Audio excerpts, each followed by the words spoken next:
ሰላም እጅጉን እየተወደዳችሁና የተከበራችሁ የአሁን ስፖርት አድማጭ ተመልካቾቻችን እንደምን አደራችሁ። የዕለተ እሁድ ስፖርታዊ መረጃዎችን ከአሁን ስፖርት ይዘን መጥተናል። ለውድ አድማጮቻችን እጅግ በጣም ይቅርታ ነው የምንጠይቀው። በግል ምክንያቶች የዚህን ሳምንት ፕሮግራም ሳናቀርብ ቀርተን ነበር። በዛሬው ዕለት ግን ዳግም ተገናኝተናል። ሁላችሁንም እንግዲህ ይቅርታ እየጠየቅን ወደ ፕሮግራሞቻችን ነው የምናልፈው። በዛሬው ፕሮግራሞቻችን ሰፋ ያሉ የዝውውር መረጃዎችን የምናጋራችሁ ይሆናል። አርሰናል ኬፓ አሪዛባላጋን ለማስፈረም መቃረቡ ነው እየተገለጸ የሚገኘው። ፋብሪዚዮ ሮማኖ ትላንትና እንዳረጋገጠው ከሆነ የ30 ዓመቱ ኬፓ አሪዛባላጋ በቼልሲ ቤት ያለውን ኮንትራት ማፍረሻ 5 ሚሊዮን ፓውንድ በመክፈል እንግዲህ ወደ ሌላኛው ለንደን ክለብ አርሰናል እንደሚሄድ የተረጋገጠ ጉዳይ ነው። የቀድሞ የሪያል ማድሪድ ተጫዋች የነበረው ተጫዋች እንግዲህ በአሁኑ ሰዓት ላይ ወደ አርሰናል እንደሚሄድ ተረጋግጧል። አሌሃንድሮ ጋርናቾ ከማንቸስተር ዩናይትድ ጋር እንደሚለያይ ሌላኛው ትላንትና የተረጋገጠው ጉዳይ ነው። ተጫዋች በእርግጥ ከዚህ በፊትም ተነግሮት እንደነበር ይታወቃል። ትላንትና ፋብሪዚዮ ሮማኖ ከወሳኝ ምንጮቼ አረጋግጫለሁ ሲል ነው የተናገረው። ኪሊያን ምባፔ ፒኤስጂን በመልቀቄ አልጸጸትም ሲል ነው የተናገረው። በዚህ ዓመት የአውሮፓ ቻምፒየንስ ሊግ አሸናፊ የሆኑት ፒኤስጂዎች ኪሊያን ምባፔን ከለቀቁ በኋላ እንግዲህ የመጀመሪያ የአውሮፓ ቻምፒየንስ ሊግ ዋንጫቸውን ማሳካት ችሏል። ኪሊያን ምባፔ ደግሞ ወደ ሪያል ማድሪድ በሄደበት ዓመት ይህንን ዋንጫ ሳያሳካም መቅረት ችሏል። እስካሁንም ማሳካት አልቻለም። በዚህም የተነሳ የተለያዩ ሀሳቦችን ነው መስጠትም የቻለው። ስኮት ማክቶሚናይ ዩናይትድ መሳሳቱን ሊያሳይ ፈልጎ ነበር ሲል ነው አንዲ ሮበርትሰን መናገርም የቻለው። ክሪስቲያኖ ሮናልዶ ሊዮኔል ሜሲን እወደዋለሁ ሲል ሀሳቡን ሰጥቷል። በዛሬው ዕለት የሚጠበቅም ጨዋታ አለ። የኔሽንስ ሊግ የፍጻሜ ጨዋታ ከስፔን ጋር የሚያደርጉትንም ጨዋታ አስመልክቶ ያነሳቸው ሀሳቦችም አሉ። ክሪስቲያኖ ሮናልዶ በዓለም ክለቦች ዋንጫ ላይ እንደማይሳተፍም ነው ትላንትና ላይ የተረጋገጠው። ዛሬ ዋንጫውን እንወስደዋለን ሲል ክሪስቲያኖ ሮናልዶ ሀሳብ መስጠቱንም ነው የተመለከትነው። ያማል እንዲያድግ ፍቀዱለትም ሲል ነው ታላቁ ተጫዋች ክሪስቲያኖ ሮናልዶ ስለ ታናሹ በአሁን ሰዓት ላይ እጅግ በጣም ዓለምን እያስደመመ ስለሚገኘው ትንሹ ልጅ ላሚን ያማል የተናገረው። የተለያዩ ሀሳቦችንም ማንሳት ይችላል። እሱንም የምንመለከትበት አጋጣሚ ነው የሚኖረው። ሊቨርፑል የተጠየቀውን ሂሳብ ሊከፍል የሚችልበትም እድል እንዳለ በፍሎሪያን ቪርትዝ መረጃ ላይ የሚገኙ መረጃዎችም ያሳያሉ። ማቲያስ ደሊት ስለ ማንቸስተር ዩናይትድ አንዳንድ እያነሳቸው ሀሳቦች አሉ። እነዚህንና ሌሎች በርካታ ሰፋ ያሉ የአሁን ስፖርት መረጃዎችን ይዘንላችሁ ቀርበናል። ከእናንተ የሚጠበቀው ሰብስክራይብ በማድረግ የቤተሰባችን አባል እንዲሆኑ ነው የምንጋብዛችሁ። ላይክ በማድረግ ደግሞ እንድታበረታቱን እንጠይቃችኋለን። ሁሌም አዳዲስና ትኩስ ስፖርታዊ መረጃዎችን ለማግኘት አሁን ስፖርት ምርጫችሁ ይሁን ነው የምንለው። የዛሬ ፕሮግራሞቻችንን የምንጀምረው ዛሬ በሚደረጉ ሁለት የኔሽንስ ሊግ የፍጻሜ እንዲሁም ደግሞ የደረጃ ጨዋታዎችን በመመልከት ነው የሚሆነው። ዛሬ ሁለት ያክል ተጠባቂ ጨዋታዎች አሉ። ቀን 10 ሰዓት ላይ ጀርመን ከፍራንስ ለደረጃ የሚጫወቱት ጨዋታ ሲገኝ ምሽት 4 ሰዓት ላይ ፖርቹጋል ከስፔን የኔሽንስ ሊግ የፍጻሜ ጨዋታ የሚያደርጉበት የዛሬ መርሃ ግብር ያሳያል። ጀርመን ከፍራንስ ቀን 10 ሰዓት ላይ ነው የጨዋታ የሚጀምረው። ፖርቹጋል ደግሞ ከስፔን ጋር ለሁለተኛ የኔሽንስ ሊግ የዋንጫ ጨዋታ የምታደርግ ይሆናል። ከዚህ በፊት እንግዲህ ፖርቹጋል የኔሽንስ ሊግ አሸናፊ እንደነበረች በርካቶቻችን እናስታውሳለን በ2016። በአሁኑ ሰዓት ላይ ደግሞ የሁለተኛ ዋንጫውን ከክሪስቲያኖ ሮናልዶ ጋር ለማንሳት በፍጻሜው ጨዋታ ላይ ትገኛለች። ቅድሚያ የሚደረገው ጨዋታ እንግዲህ ቀን 10 ሰዓት ላይ ጀርመን ከፍራንስ በሚያደርጉት ጨዋታ ነው የሚጠበቀው። ጀርመን በፖርቹጋል 2-1 ተሸንፋ ፍራንስ ደግሞ 5-4 በሆነ ውጤት በስፔን ተሸንፋ ነበር መውደቅም የቻሉት የመጨረሻ ጨዋታዎችን ስንመለከት ማለት ነው። በተለይም ስፔን ከፍራንስ በነበረው ጨዋታ በርካቶቻችን በጣም የተደመምንበት ጨዋታ ነበር። ስፔን እስከ 55ኛው ደቂቃ ላይ ድረስ 4-0 መምራት ብችልም ከዛ በኋላ በቁጥሩት የተለያዩ ጎሎች እንግዲህ 5-4 በሆነ ውጤት ነው መጠናቀቅ የቻለው። እጅግ በጣም አስገራሚ በነበረው የሁለተኛው አጋማሽ ብዙ ሙከራዎችን ፈረንሳዮች ማድረግ ቢችሉም ወደ ፍጻሜው ማለፍ ግን ሳይችሉ ቀርቷል። ኪሊያን ምባፔ አሁንም እንግዲህ በላሚን ያማል ለስድስተኛ ጊዜ ያለፈውን ጨዋታ መሸነፉንም ተመልክተን ነበር። ታናሹ ይህ ታዳጊ ላሚን ያማል ዛሬ ደግሞ እጅግ በጣም ገናና ከሆነው ብዙ ባላንዶሮችን ማንሳት ከቻለው ክሪስቲያኖ ሮናልዶ ጋር ከሌጀንዱ ጋር የሚጫወት ነው የሚሆነው። በዚህ ጨዋታ ላይ እንግዲህ ዋንጫውን ለማንሳት ብቻ ነው የሚጫወተው ሲል ላሚን ያማል መናገሩን ተመልክተን ነበር። ክሪስቲያኖ ሮናልዶ ደግሞ የተጫዋች ገና ታዳጊ ነው እንዲያድግ መፍቀዱለት ሲል ነው ሀሳቡንም መስጠት የቻለው። የእነዚህ ሁለቱ ክለቦች የእርስ በርስ ግንኙነቶችን ስንመለከት ፍራንስ እስካሁን ድረስ 11 ጊዜ ያሸነፈ ሲሆን ጀርመን 6 ጊዜ ደግሞ አቻ ነው መለየት የቻሉት። ለመጨረሻ ጊዜ በተገናኙበት ጊዜ እንግዲህ ፍራንስ በጀርመን 2-0 በሆነ ውጤት መሸነፏን ስታቲክሳቸው ያመላክታል። የመጨረሻ 5 ጨዋታዎችን ስንመለከት ሁለቱን ፍራንስ ሁለቱን ደግሞ ጀርመን አንዱን ደግሞ በአቻ ውጤት ማጠናቀቃቸውን ስታቲክሳቸው ያመላክታል። በወዳጅነት ጨዋታ በ2024 ነበር ለመጨረሻ ጊዜ መገናኘትም የቻሉት። በዛ ጨዋታ ላይ ፍሎሪያን ቪርትዝ እንዲሁም ደግሞ ካይ ሃቨርትዝ ሁለቱን ጎሎች በማስቆጠር ፍራንስን 2-0 በሆነ ውጤት ማሸነፋቸውን እናስታውሳለን። የዲዴ ዴሾፑን ፍራንስን በዛሬው ጨዋታ ደግሞ የደረጃ ጨዋታ የሚያደርጉበትም የቀን 10 ሰዓት ጨዋታ ተጠባቂ ያደርገዋል። ሌላኛው ምሽት 4 ሰዓት ላይ የሚጀምረው ጨዋታ ነው። ፖርቹጋልን ከስፔን በሚያገናኘው የኔሽንስ ሊግ የፍጻሜ ጨዋታ እነዚህ ሁለቱ ሀገራት የሚገናኙ ይሆናል። ፖርቹጋል በክሪስቲያኖ ሮናልዶ እየተመራች፣ ስፔን ደግሞ በታዳጊው ላሚን ያማል እየተመሩ እነዚህ ሁለቱ ቡድኖች ማለትም ሀገሮች እንግዲህ ለፍጻሜ የሚገናኙ ይሆናል። በዚህ ሰዓት ላይ እነዚህ ሁለቱ ሀገራት የኔሽንስ ሊግ ፍጻሜን ለማንሳት ነው የሚፋጠጡበትም እድል የሚኖረው። እነዚህ ሁለቱ ክለቦች እንግዲህ በኔሽንስ ሊግ የነበራቸውን ጨዋታ ስንመለከት ፖርቹጋል ካለፉት 9 ጨዋታዎች 6ቱን አሸንፋ 2ቱን ባቻ ውጤት ያጠናቀቀች ሲሆን አንድ ሽንፈት አስተናግዷታል። ስፔን በበኩሏ ግን እስካሁን ድረስ ምንም አይነት ሽንፈት ማስተናገድ አልቻለችም። 6ቱን በድል ያጠናቀቀች ሲሆን 3ቱን ባቻ ውጤት ነው ማጠናቀቅ የቻሉት። እነዚህ ሁለቱ ክለቦች በተገናኙበት ጊዜ እንግዲህ ማን የበላይነት አለው የሚለውን ስንመለከት ስፔን 18 ጊዜ በማሸነፍ የበላይነቷን ማስመዝገብ ችላለች።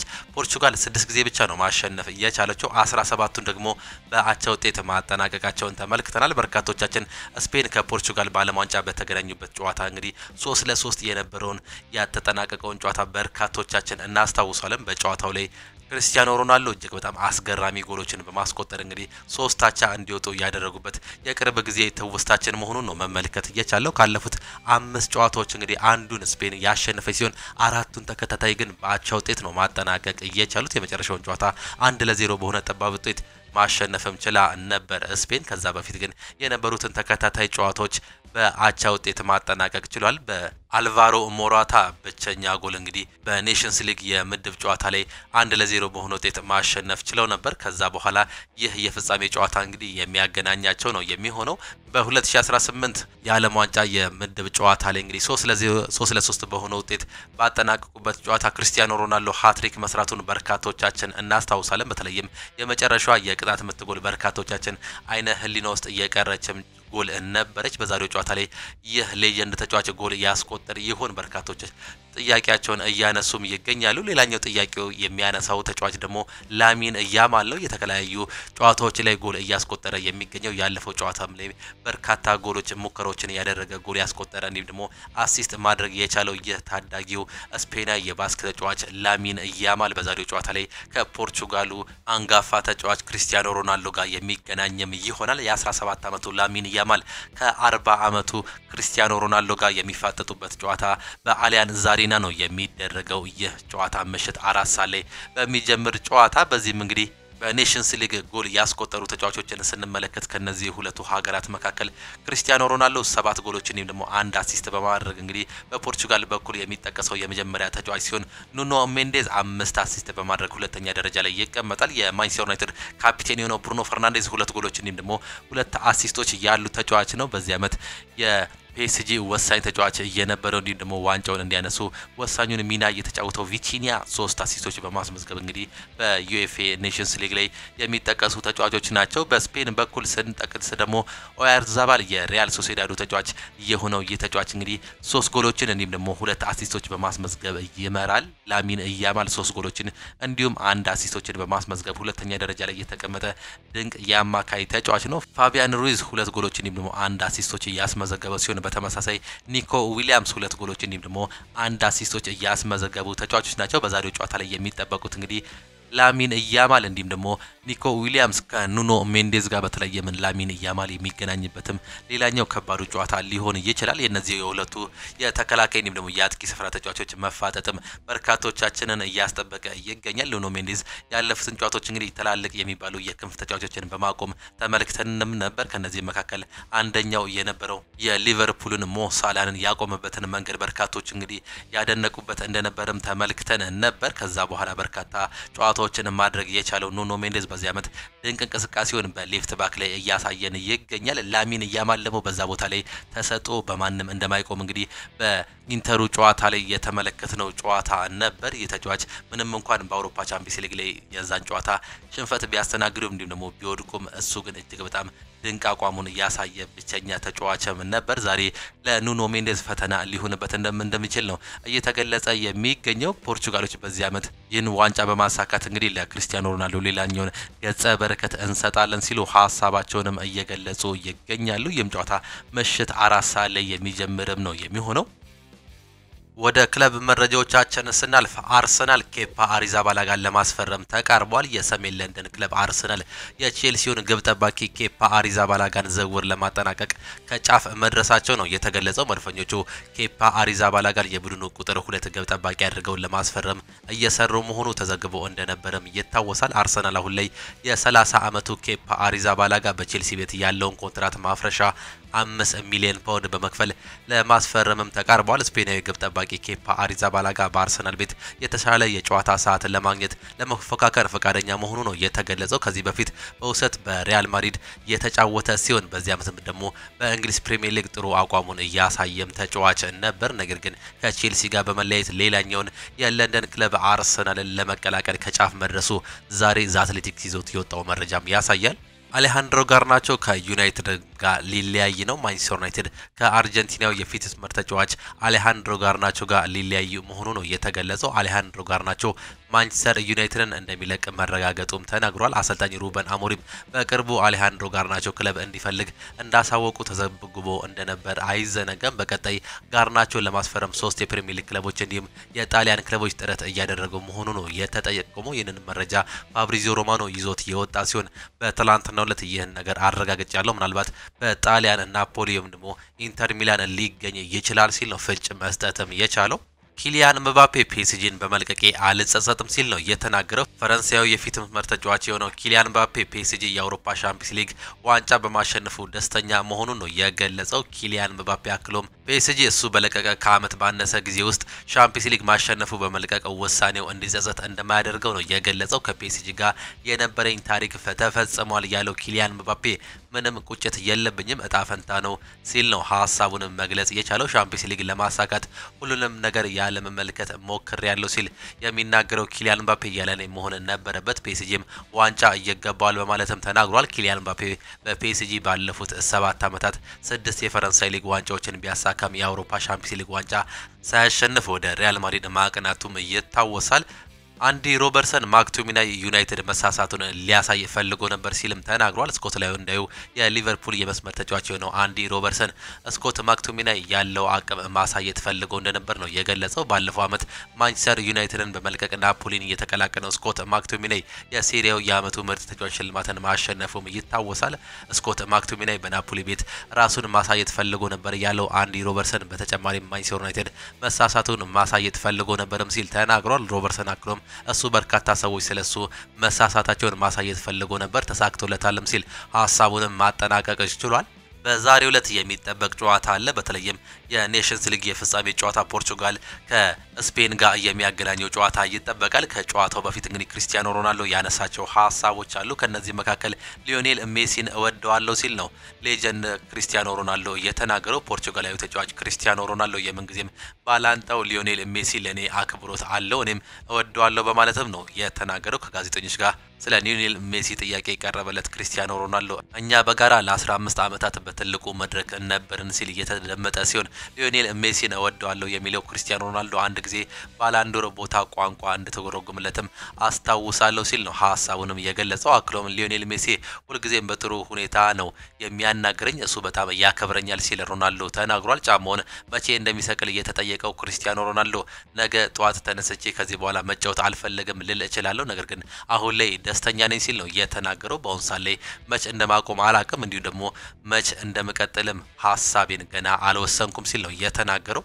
እንዲሁ ክርስቲያኖ ሮናልዶ በዓለም ክለቦች ዋንጫ ላይ እንደማይሳተፍ ነው የተገለጸው። ክርስቲያኖ ሮናልዶ በቀጣዩ የዓለም ክለቦች ዋንጫ ውድድር እንደማይሳተፍ በይፋ ማሳወቋል። ክርስቲያኖ ሮናልዶ በቀጣይ የዓለም ክለቦች ዋንጫ ውድድር ላይ የሚሳተፍ ክለብ ሊቀላቀል ይችላል የሚሉ ዘገባዎች ሲወጡ እንደነበር ይታወሳል። በውድድሩ እንድሳተፍ ጥያቄ ቀርቦልኝም ነበር ያለው ክርስቲያኖ ሮናልዶ፣ ነገር ግን ውሳኔው ተወስኗል፣ በውድድሩ አልሳተፈም ሲል ነው በትላንትናው ጋዜጣዊ መግለጫ ማረጋገጥም የቻለው።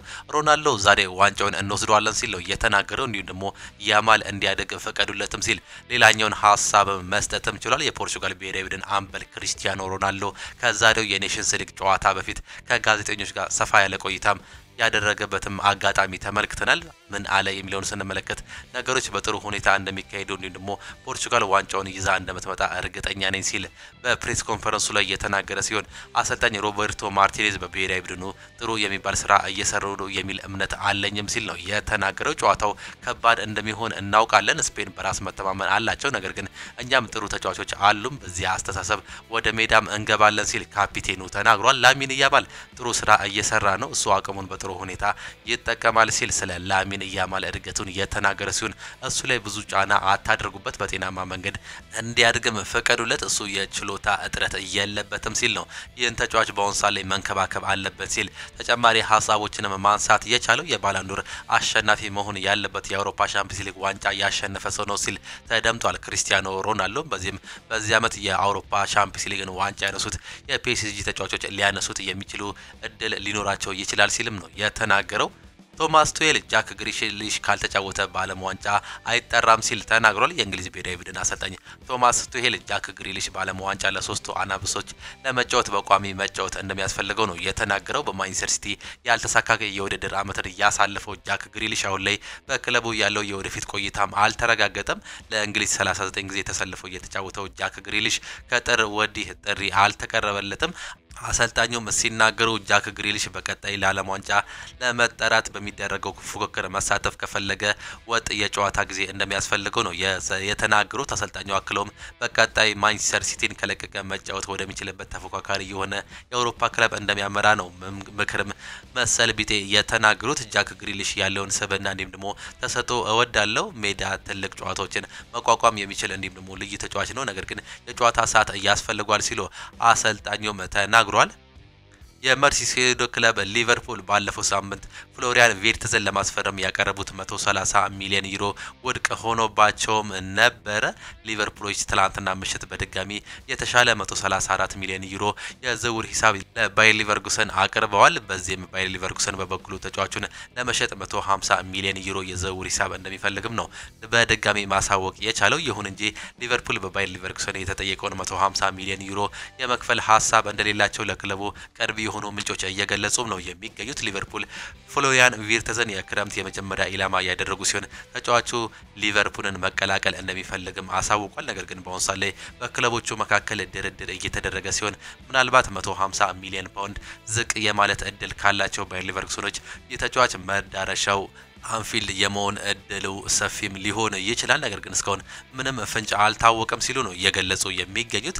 ማቲያስ ዴሌት ስለ 3 የማል ተከላካይነት አጫወት ሲናገር በህይወቴ በእንደዚህ አይነት ያጫወት ስርዓት በቋሚነት የሚጫወት አሰልጣኝ ሲኖር ለመጀመሪያ ጊዜ ነው ሲል ነው የተናገረው። እኔ እንደማስበው በዚህ ያጫወት ስነ ስርዓት ውስጥ ብዙ በተጫወትክ ቁጥር የበለጠ ተለምዷል ሲል ተናግሯል። እኔ በዚህ ሰዓት ላይ ብዙ ችሎታዎች ብዙ እየደከምኩ እንዲሁም ደግሞ ብዙ እንዳደኩ ይሰማኛል። ስለዚህ ባጫወቴ በጣም ደስተኛም ነኝ።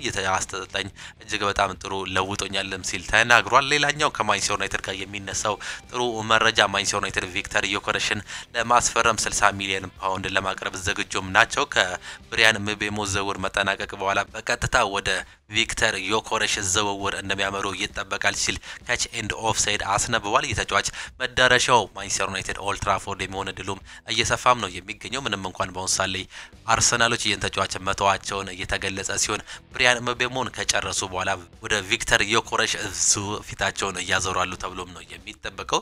የቢቢሲ ጋዜጠኛ ሳሚ ሞክቤል ቡካዮ ሳካ በክለቡ የሚያቆየውን አዲስ ኮንትራት በቅርቡ ይፈራረማል በማለትም ነው የተናገረው። ቡካዮ ሳካ አዲስ ኮንትራት በአርሰናል ቤት ይፈርማል ተብሎ ይጠበቃል። ምንም እንኳን ሪያል ማድሪዶች ይህን ተጫዋች ፈላጊ ሆነው በቃ ቢሉም እንዲሁም ደግሞ በሚቀጥሉት 2 ዓመታት ውስጥ በነፃ ዝውውር የራሳቸውን ለማድረግ ቢጥሩም ይህ ነገር ግን አይሆንም፣ በአርሰናል ቤት ይቆያል ብለን እናምናለን ሲል ነው የገለጸው። ጋብሪኤል ማጋሌሽ ከፈረመ በኋላ ሌላኛው ኮንትራቱን የሚያድስ ተጫዋችም ይሆናል ተብሎ ይጠበቃል። ስለ ቲኖ ሊቨርማንቶ ዝውውር ከኒውካስል ጋር እየተደረገ ያለው ዝውውር በአሁኑ ሰዓት ላይ ውስብስብ ነገሮች ውስጥ ገብቷል። ኒውካስል ሊቨርማንቶን ማቆየት ስለሚፈልግ የዋጋ ቅናሹን አይቀንስም። ለክለቦች የዓለም ዋንጫም ከስምምነት መድረስ የማይታሰብ መሆኑ ነው ፋብሪዚዮ ሮማኖ እየገለጸ የሚገኘው። ይህን ተጫዋች ማንቸስተር ሲቲዎች ፈላጊ ሆነው ብቅ ማለትም ችሏል። ለዚህም እነዚህን ተጫዋቾችን ለመልቀቅ ፍላጎት የሌለው ኒውካስል ዩናይትድ ተጫዋቹን ላለመሸጥ ሲል ኮንትራቱን ዝቅ የማድረግ ምንም አይነት ፍላጎት የለውም ሲል ነው የተናገረው። ሌላኛው ሪያን ቸርኪ ዝውውር ውስብስብ የሆነው ሊዮን ከቸርኪ በክለብ ወርልድ ካፕ የሚጫወት ከሆነ ተጨማሪ ብር ስለሚፈልጉ ነው። ማንቸስተር ሲቲ እሱን መክፈል አይፈልጉም። ነገር ግን ቸርኪ የማንቸስተር ሲቲ ንብረት መሆን የማይቀር ነው ሲል ነው ስካይ ቢልድ ይዞት የወጣው መረጃ የሚያሳየው። ሪያን ቸርኪ ከማንቸስተር ሲቲ ጋር በግል ጉዳይ እየጨረሰ ሲሆን ከሊዮን ጋር አሁንም ንግግሩ ሰፋ ያለ ነገር ይዞ መምጣቱ ነው መረጃዎችም የሚያሳዩት።